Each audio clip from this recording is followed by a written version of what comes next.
Il y a un an, je t'avais testé sur la chaîne le tout nouveau système de mise au point DJI Focus Pro et je me suis dit que ça pourrait être super intéressant de refaire un test un an après pour voir ce que ça donne. Je vais revenir sur pas mal de choses que j'ai pu tester, on va voir ce qui est bien et ce qui est pas bien puisque en fait ce système j'ai pu l'utiliser quand même dans pas mal de situations, que ce soit en termes de config mais aussi en termes de situation de tournage. J'ai pu l'utiliser pour du packshot produit, pour des vidéos face cam, pour des vidéos d'entreprise ou encore pour du sport. En fonction des situations, ça marche plus ou moins bien. Il y a des fois, c'est très impressionnant et dans d'autres situations, on va le voir, ça marche pas du tout. Pour les personnes qui ne connaissent pas, le système DJI Focus Pro, c'est un système de mise au point par lidar avec des moteurs pour répondre à une problématique qui est bien précise.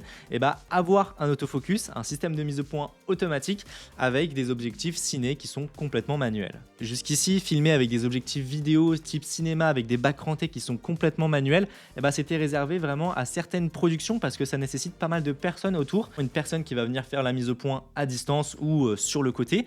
Et puis aussi en termes de matériel, puisque comme on peut le voir, on va avoir besoin de moteurs ou un système de follow focus pour justement manipuler la bague plus facilement et ou à distance. Et puis aussi tout le système de transmission pour pouvoir contrôler tout ça à distance. Ça fait quelques années que l'on voit des marques qui commencent à sortir des systèmes pour pouvoir justement avoir un autofocus sur des objectifs vidéo qui sont full manuels avec justement la technologie LiDAR. La technologie LiDAR, c'est tout simplement un capteur qui va venir mesurer la distance à l'aide de plein de points laser. Mais on va pas se le cacher, ça fonctionnait pas non plus très bien, c'était pas très complet. Alors que là, le système DJI, c'est vraiment tout un écosystème. Ça marche vraiment bien puisque tu peux l'utiliser indépendamment sur une config caméra, mais aussi sur leur Ronin et puis tout leur système de transmission vidéo. Pour faire le topo rapidement et reprendre les bases, ce système il existe en deux kits. On a le kit de base avec simplement le lidar, un moteur et puis ce grip là. Ce grip là en fait il reprend exactement la même interface que sur les DJI Ronin. Tu peux voir que c'est exactement la même poignée et ça va venir s'installer en fait sur le côté de ta caméra. Tu vas venir brancher ton moteur et ton lidar et puis de là tu peux littéralement tout contrôler. C'est aussi ce grip là en fait qui va servir d'alimentation à tout le système. Avec ce kit là, pour la plupart des personnes, ça conviendra parce que c'est vraiment fonctionnel. Tu peux l'utiliser à la fois avec le grip, mais également sur un Ronin. Parce qu'en fait, quand tu le mets sur un Ronin, tu n'as pas besoin du tout de ce grip. Tu connectes simplement les moteurs et puis le lidar à ton Ronin et puis ça y est, ça fonctionne. Tu n'as pas du tout besoin de ça. Mais on va voir que dans certaines utilisations, ça a ses limites, notamment si tu veux contrôler plusieurs moteurs à distance. Et à ce moment-là, il va falloir passer sur le pack supérieur, notamment avec cette commande de mise au point qui va te permettre de contrôler tout le système à distance, que ce soit sur un Ronin et ou avec un grip. Ça va permettre de travailler en équipe avec un opérateur caméra qui peut, pourquoi pas, sélectionner les sujets et puis un assistant caméra qui va venir faire la mise au point à distance. Enfin, je dis faire la mise au point à distance, mais ça c'est si tu es en manuel. Si tu le mets en autofocus, on va le voir que tu as un fameux mode qui s'appelle AMF et donc c'est de l'autofocus couplé à du manuel focus. À tout moment, tu vas pouvoir reprendre la main sur l'autofocus si jamais tu veux retenir par exemple le fait qu'il ne fasse pas la mise au point à l'infini ou sur un sujet qui est trop proche, ou si tu veux tout simplement reprendre la main. Ensuite, au niveau de l'installation et de la configuration, je vais pas te détailler toute la config parce que je l'avais déjà fait dans ma précédente vidéo. D'ailleurs, va la voir si tu veux voir de quoi est composé tout ce setup et puis les différentes configurations que je te recommande. Mais ce qu'il faut savoir, c'est qu'on n'est pas du tout sur une config run and gun. Enfin, en tout cas, on est sur un entre-deux. C'est compliqué à transporter dans un sac puisque comme tu peux le voir, il y a quand même pas mal de choses et puis tu as des câbles qui sont branchés. Donc à chaque fois que tu veux mettre ça dans un sac qui est plutôt serré, il faut faire attention à bien débrancher les câbles, sinon ça va forcer. Et c'est pour ça que je te recommande aussi de mettre ce type de connecteurs là qui sont aimantés. Ça te permet de le retirer plus rapidement et puis surtout s'il y a quelque chose qui force sur le câble, ça se déconnecte. Il faut que ta config soit montée à l'avance ou en tout cas pré-montée, que tu aies juste à réaligner les tiges et tout ça parce que sinon ça met du temps quand même. Il faut monter la config. Alors là, on est quand même sur un setup qui est assez conséquent. C'est pas tout le monde qui va tourner avec un optique zoom comme ça, mais voilà, il y a quand même pas mal de choses autour. Et à chaque fois que tu viens bouger le système lidar, par exemple quand tu l'installes ou que tu changes de setup, il faut revenir mesurer la distance entre le lidar et le capteur pour pouvoir le rentrer dans le grip. Tous les objectifs que tu vas venir utiliser avec nécessitent d'être paramétrés à l'avance sur le grip et l'application DJI Ronin. Alors l'avantage, c'est que l'application fonctionne très bien et que tu peux enregistrer plein de presets dedans, mais il faut savoir que si tu utilises à la fois le grip et à la fois le Ronin, parfois il y a des choses qui sont pas du tout bien synchronisées. L'avantage, c'est que la configuration est quand même très rapide. Moi, je l'ai fait plein de fois sur le terrain en interchangeant des objectifs. mais si tu viens utiliser un objectif qui n'a pas été préenregistré par DJI, et bah là ça peut prendre plus de temps et c'est même parfois pas précis au niveau de la mise au point. Il y a un autre truc, c'est qu'en fait quand tu enregistres plein d'objectifs, et bah tu peux pas les renommer.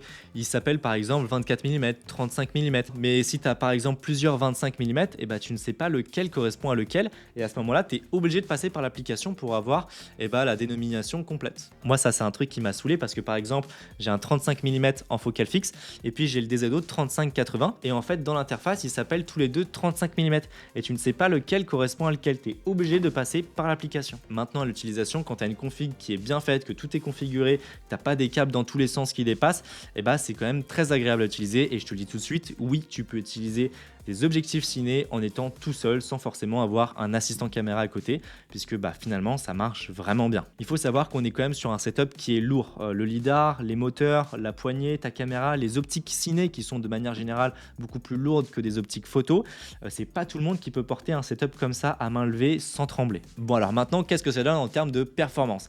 Déjà, la détection fonctionne vraiment bien. C'est-à-dire que parfois, tu as un sujet qui va être planqué au milieu de nulle part, limite, tu le vois même pas sur l'écran et lui, il va le détecter. Mais vraiment, c'est assez impressionnant. Tu peux être derrière des branches, etc. Lui, il va te détecter. Il faut savoir qu'il peut détecter les humains, les voitures, les animaux, je ne sais pas. Mais en tout cas, ces deux-là, c'est sûr que ça marche. Sur les sujets reconnus, il va automatiquement faire la mise au point dessus. Et avec un coup de gâchette, tu peux traquer le sujet, comme ça, il ne le lâche pas. Et si tu mets un coup de gâchette en étant sur le Ronin, il va lancer un Active Track. Alors l'Active Track, il fonctionne sur les humains, mais sur les voitures, il me semble que ça ne fonctionne pas. La vitesse de mise au point est aussi assez impressionnante. Moi, je l'ai utilisé pour du sport avec du VTT à la montagne et je peux te dire que j'ai eu aucun problème en termes de vitesse de mise au point et de détection. Par contre, en termes de vitesse de transition, c'est un réglage que l'on a sur tous les boîtiers à l'heure actuelle. C'est quelque chose que l'on retrouve pas là-dessus. Moi, je pensais qu'ils allaient faire une mise à jour et finalement, depuis la sortie, on n'a eu aucune mise à jour pour ajouter cette chose-là et ce qui fait qu'on n'a pas du tout la possibilité de gérer cette vitesse de transition qui est justement très rapide par défaut. Alors il y a un moyen de le faire, c'est justement d'utiliser la molette avec le fameux mode AMF que je te disais. Donc AMF en fait lui il va faire la mise au point et en fait à l'arrière tu vas avoir cette petite roue là et cette roue en fait elle va tourner en direct à la même vitesse que tourne le moteur. Ce qui fait que quand lui il tourne, tu as la roue derrière qui tourne en direct et à tout moment tu peux maintenir cette roue pour bloquer le moteur. Donc en fait tout ça pour dire que pour faire une transition, tu as juste à faire une petite pression sur cette bague là pour venir freiner la bague et donc freiner la vitesse de mise au point et faire une transition qui est plus longue. Mais par contre, parfois en termes de mise au point, ça ne va pas du tout marcher. Alors lui il va le détecter, mais si ça se trouve ça sera complètement faussé. Exemple, sur les voitures, en fait le système lidar il a du mal avec les surfaces brillantes. Donc si tu fais la mise au point sur un miroir, sur une vitre, sur une carrosserie de voiture qui est trop brillante, en fait parfois tu vas avoir une mise au point qui est complètement faussée alors qu'il l'a bien détecté parce que le système lidar c'est un laser et sur une surface brillante ça va tout simplement rebondir. Ensuite à partir du moment où tu vas filmer des objets de très près, typiquement je sais pas moi je veux filmer la commande à cette distance là, parfois en fait c'est pas forcément ultra optimisé dans le sens où le système lidar il est pas parfaitement aligné avec ton capteur, il est légèrement surélevé. Ce qui fait que le collimateur qui est au centre ici, c'est pas forcément le centre de ton cadre ici. C'est pour ça que c'est important de bien le configurer, de faire en sorte qu'il soit le plus aligné possible.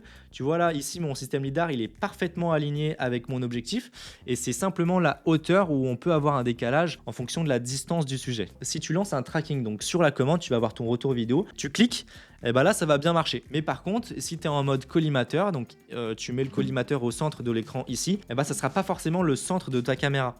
Et donc quand tu vas venir faire des transitions de mise au point ou que tu veux fixer un sujet, parfois tu vas avoir un petit décalage. C'est un coup de main à prendre. Là je te parle vraiment dans le cadre de packshot produit. À ce moment-là, il faudra prendre la mise au point en manuel.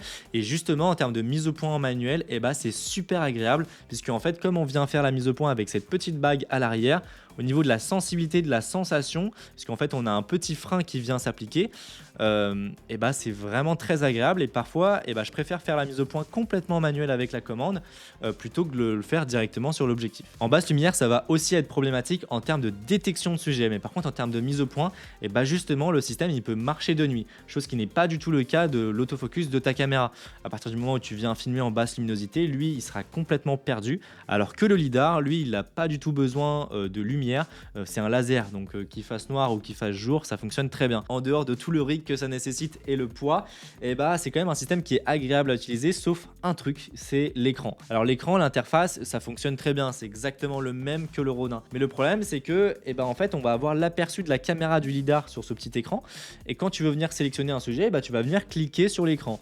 Alors s'il l'a détecté, t'as pas besoin de cliquer sur l'écran, il suffira juste d'appuyer sur la gâchette et puis tu vas venir verrouiller une cible. Mais par contre, si tu veux décaler ton collimateur sur l'écran, là, l'écran il est tout petit. Et donc parfois c'est un petit peu galère de venir cibler un sujet. Et notamment quand tu viens filmer des produits, du packshot produit par exemple, en fait l'écran il est tellement petit que c'est compliqué de mettre le collimateur sur le sujet que l'on veut. Maintenant pour utiliser cette même config sur le Ronin, d'ailleurs justement cette config là, elle est montée pour aller sur le Ronin, j'ai pas mis les fixations pour mettre la poignée, c'est hyper simple, juste enlève ta poignée et puis tu viens récupérer les deux petits câbles, les câbles pour le moteur et puis le câble pour le lidar, tu viens connecter ça à la nacelle, tu l'allumes, lui il va venir se configurer et faire les butées. Normalement les objectifs ils se sont synchronisés s'il n'y a pas de souci. Il y a un truc par contre que tu n'as pas sur le Ronin, c'est le système AMF. Le système là avec la bague etc, tu n'as pas du tout ça sur le Ronin. Si tu veux avoir l'AMF sur le Ronin, à ce moment là tu n'as pas d'autre choix que d'utiliser la commande. Alors cette commande elle est vraiment bien, tu peux contrôler ton zoom,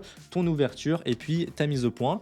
Tu vas avoir un écran tactile pour pouvoir configurer pas mal de choses. En termes de portée c'est bien mais c'est pas génial non plus. Je sais pas si la portée est étendue quand on vient ajouter le système DJI transmission, mais en tout cas moi à l'utilisation c'est vrai que si tu es dans une voiture par exemple, je dis une bêtise, et que tu es peut-être 50-70 mètres de la caméra, la connexion elle va couper. Par contre dans la forêt par exemple, moi j'ai eu aucun problème avec, la config a été peut-être à 150 mètres, 200 mètres parfois du système et ça fonctionne très bien. Donc en fait ça dépend vraiment des conditions. Dernière chose, cette commande elle a la possibilité d'être connectée avec le système DJI transmission et donc d'avoir le moniteur de DJI.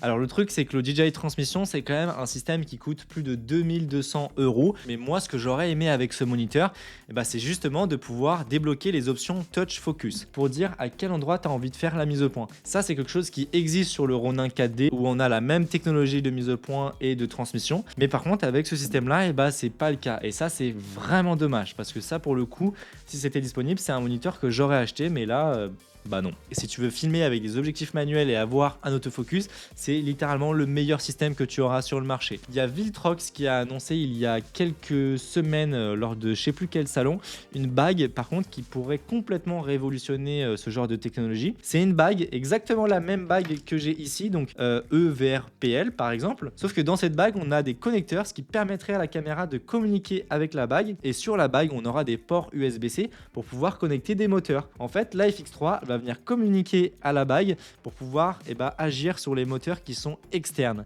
Et ça c'est littéralement un truc de fou parce que si ça marche bien, c'est tout simplement une dinguerie. Tu vas avoir exactement les mêmes performances de mise au point que ce que ton boîtier offre. Alors bien évidemment en termes de vitesse de mise au point et tout ça, ce sera moins performant que des objectifs photo puisque les courses sont beaucoup plus longues ici sur des objectifs vidéo. Mais par contre j'espère vraiment qu'ils vont aller jusqu'au bout, c'est-à-dire qu'ils vont nous sortir une commande de mise au point, qu'ils vont nous sortir un système de transmission, pourquoi pas, enfin pas mal de choses, parce que en fait là ce qui fait la force du système DJI, c'est tout ce qu'il y a autour. Tu peux l'utiliser avec le Ronin, la commande, le système de transmission et tout ça. Si c'était juste un système fermé, pour le coup ça aurait beaucoup moins d'avantages. Bon voilà, c'était assez long, c'était mon retour d'expérience sur ce système là. Si tu l'as déjà testé ou si tu aimerais tester, n'hésite surtout pas à me dire ce que tu en penses dans les commentaires, à me donner ton avis. Et puis sur ce, on se retrouve pour une prochaine vidéo. Allez, salut!